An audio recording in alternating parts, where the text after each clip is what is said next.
තිබෝවන් තෙවැනි මොලය YouTube නාලිකාව මෙම වැඩසටහන අනුපිළිවෙලකට අනුවම ඉදිරිපත් කිරීමෙන් අලුතින් නරඹන ඔබට පළමු වැඩසටහනේ සිටම නැරඹීමෙන් මෙය පිළිබඳ නිවැරදි අවබෝධයක් ලබා ගැනීමට හැකි වේ. මෙය මාගේ 12 වන වැඩසටහන. 11 වන වැඩසටහනෙන් මා පුද්ගලයෙකුගේ තෙවැනි මොළයෙන් වෙනත් පුද්ගලයෙකුගේ තෙවැනි මොළයට දත්ත සහ මතකයන් තරංග ලෙස නිකුත්වන ක්‍රමවේදය සහ සිහිනෙන් දකින ක්‍රමවේද දෙකකට අනුව පුද්ගලයන් මිය යන ආකාරය විග්‍රහ කිරීම සිදු කළා.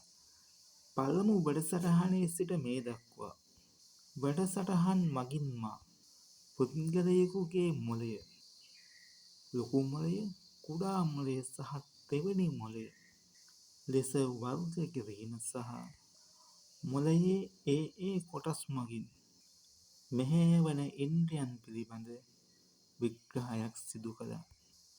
ලොකු මොළය නොමැති ජීවීන් පිළිබඳ ලොකු මොළය සහ කුඩා මොළය නොමැති ජීවීන් පිළිබඳ විග්‍රහයක් සිදු කළා. තෙවැනි මොළයෙන් පමණක් ජීවත් වන ජීවීන් හඳුනා ගැනීමට ඇති ලක්ෂණ පිළිබඳ විග්‍රහයක් සිදු කළා. තෙවැනි මොළය ශක්ති ගබඩාවක් ලෙස, මතක ගබඩාවක් ලෙස, තරංග නිකුත් කිරීමේ මධ්‍යස්ථානයක් ලෙස ක්‍රියා කරන ආකාරය විග්‍රහ කළා. වර්තමානය තුළ මොළයේ මෙම කොටස හෙවත් තෙවැනි මොළය පිළිබඳ ලෝකයේ කිසිදු රටක කිසිදු ආකාරයේ සොයා ගැනීමක් සිදු වී නැත. තවද කුඩා මොළයෙන් සහ ලොකු මොළයෙන් ක්‍රියා කරන ඉන්ද්‍රියන් පිළිබඳවද කිසිදු විග්‍රහයක් සිදු වී නැත.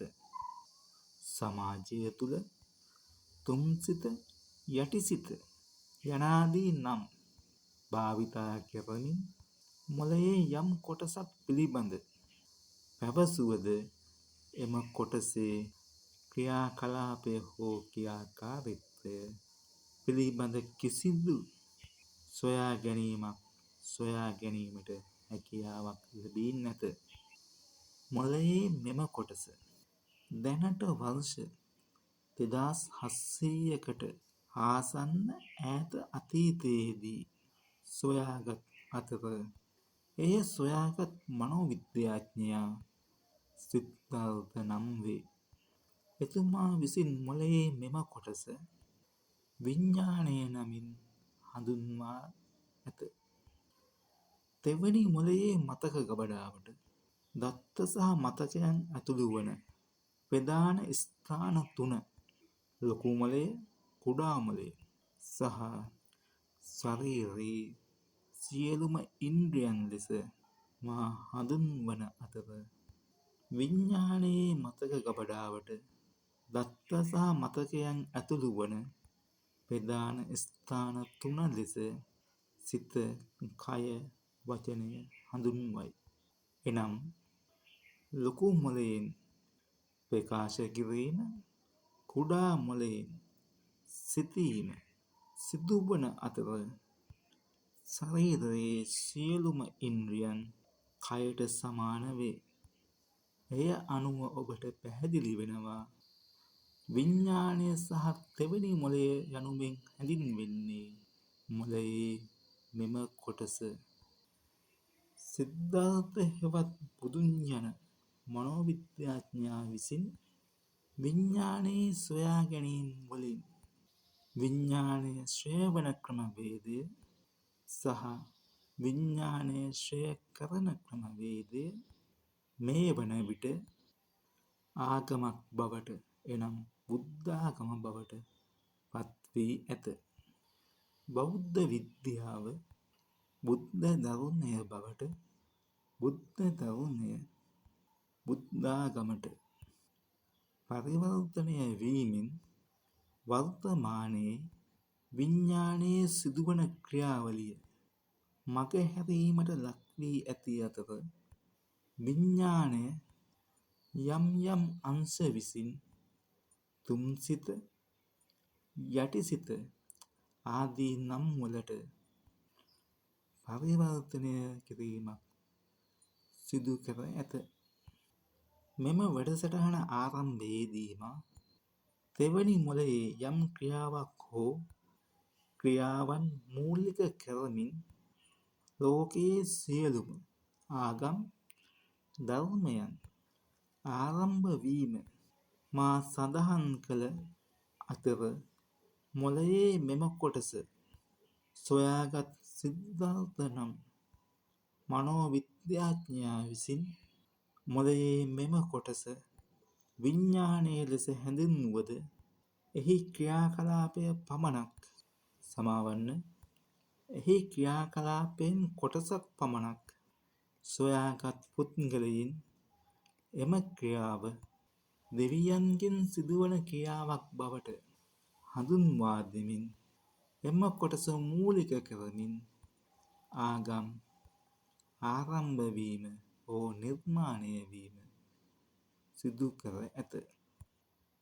ලෝකයේ සියලුම ආගම් මෙම කොටසේ ක්‍රියාවක් හෝ ක්‍රියාකලාපයක් මූලික කරමින් ආරම්භ වූ වගේම ලෝකයේ බිහිවන සියලුම යාන්ත්‍රික නිෂ්පාදන මොළයේ මෙම කොටසේ ක්‍රියාකලාපයට හෝ ක්‍රියාකාරීත්වයට අනුව නිර්මාණය වීම සිදුවේ.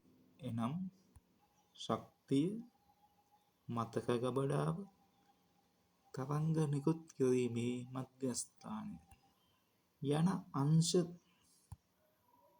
මූලික කරමින් ලොව සියලුම යාන්ත්‍රික නිර්මාණ බිහිවීම සිදුවේ. අඛණ්ඩව මාගේ වැඩසටහන් නරඹන ඔබට කලින් වැඩසටහන් සහ ඉදිරි වැඩසටහන් අවබෝධ කර ගැනීමට ඉතා පහසු වීමට මෙය විග්‍රහ කිරීම සිදුවේ. මා ඊළඟට පුද්ගලයෙකු ඉපදීම සිදුවන ආකාරය විග්‍රහ කිරීම සිදුවේ. වර්තමාන සමාජය තුළ ජීව විද්‍යාවට අනුව පුද්ගලයෙකුගේ ශුක්‍රාණුවක් කාන්තාවකගේ ඩිම්බයක් එකතු වීම මගින් පුද්ගලයෙකු බිහිවීම සිදුවන බවට විග්‍රහ කරන අතර එලෙස එකම පුද්ගලයෙකුගේ ශුක්‍රාණු සහ එකම කාන්තාවකගේ ඩිම්බ එකතු වීමෙන් එකම අවස්ථාවකදී හෝ අවස්ථා කිහිපයකදී ඉපදෙන එකම කුලයේ දරුවන් එක සමාන පෙනුමක්, එක සමාන ක්‍රියාකාරකම්, එක සමාන ක්‍රියාවලි සිදුවිය යුතු අතර නිදසුනක් වශයෙන් පළමු දරුවා අධ්‍යාපනයේ ගණිතය අංශයට දක්ෂ නම් අනෙකුත් සියලුම දරුවන් ඒ හා සමාන ආකාරයට ගණිතය අංශයට දක්ෂ විය යුතුය. පළමු දරුවා අධ්‍යාපනයට අදක්ෂ නම් ඒ හා සමානව අනිත් සියලුම දරුවන් අධ්‍යාපන අංශයට අදක්ෂ බව පෙන්විය යුතුය.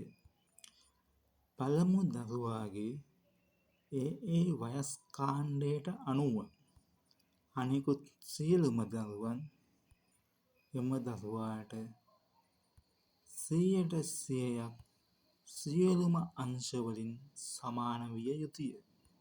නමුත් එක් දරුවෙකුට වැඩි දරුවන් සිටින පවුල්වල දරුවන් කිසිදු ආකාරයකට කිසිදු ක්‍රමවේදයකට ඉහත සඳහන් කළ ආකාරයේ ක්‍රියාවන් සමාන වීමක් සිදු නොවේ. පුද්ගලයෙකු මිය යෑමෙන් පසු විශ්වයට එකතු වන තෙවැනි මොළයේ ශක්ති ගබඩාවේ ගබඩා වූ ශක්තිය පුද්ගලයන්ගේ ක්‍රියාකාරකම් මගින් හෝ ක්‍රියාවලි මගින් විශ්වයේ සිදුවන ක්‍රියාවලි මගින් සම්පූර්ණයෙන්ම ක්ෂය වී තෙවැනි මොළය තරංගයක් බවට පරිවර්තනය වන අතර එම ක්‍රියාවලිය ඉදිරියේදී මා විග්‍රහ කිරීම සිදුවේ. එලෙස තරංගයක් බවට පරිවර්තනය වූ තෙවැනි මොළය නැවත ඉපදීමට සුදුසු මට්ටමට පත්වන අතර පුද්ගලයෙකු සහ කාන්තාවක් එකතු වීමේදී විශ්වයේ තරංගයක් බවට පරිවර්තනය වූ තෙවැනි මොළය නැවත ඉපදීමට හෙවත් ජීවයක් බවට පරිවර්තනය වීමට අවශ්‍ය මට්ටමට එම කාන්තාවගේ ගර්භාෂය පරිවර්තනය වීම පමණක් සිදුවේ. මාගේ ඊළඟ වැඩසටහනෙන් තරංගයක් බවට පරිවර්තනය වූ තෙවැනි මොළය නැවත ඉපදීමට හෙවත් ජීවයක් බවට පරිවර්තනය වීමට ක්‍රියා කරන ක්‍රියාවලිය ආරම්භ වන ක්‍රමවේදය විග්‍රහ කිරීම සිදුවේ. ආයුබෝවන් සියලුම දෙනාට. බොහොම ස්තුතියි සියලුම දෙනාට.